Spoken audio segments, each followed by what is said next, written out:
Hi, this is Missy and Kim, and in today's session with Mark we have been looking at some of the beginning stages of how we might as a school document our curriculum. So we came up with the idea of maybe having a rubric that we can then use to check, kind of like a checklist, check our curriculum documentation to make sure we've included everything. And it allows for personal styles in the sense that we don't have to have a pro forma that everyone fills in, because everyone has different individual styles of developing units of work. So it's a checklist that everyone can sort of just tick off and still do it their own way.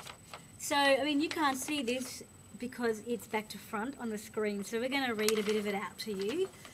We've got a few criteria that we thought could be worthwhile to put on our rubric. The first thing was, and we've got our guiding principles as well, and you will see how the criteria link in with the guiding principles here.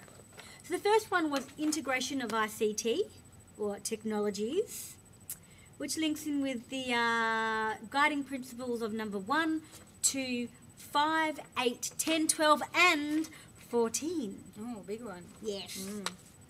And then our second criteria, we looked at the documentation of VCE and VALs. So depending on whether it's VALs or for VCE, so that's including following all the strands and domains are all included, and the VCE policies and assessment is followed. So that was including number 3, 9, 11 and 15 of the guiding principles. We also thought it was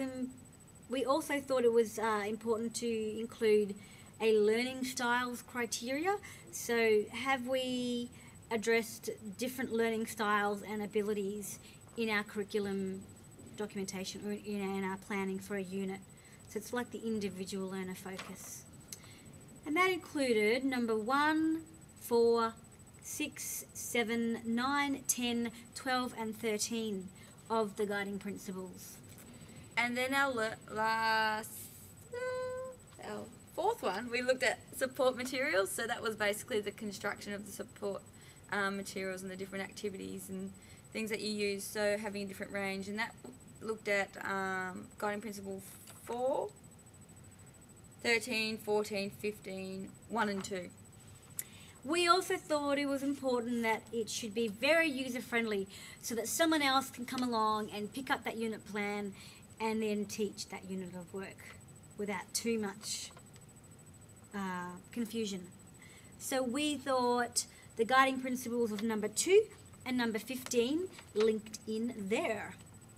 And then the last point that we sort of discussed that we haven't put in there but we thought it should be included in the criteria is collaboration. So how the unit is constructed using a collaborative approach, whether that be with students and staff. And that's it. Thank you very much.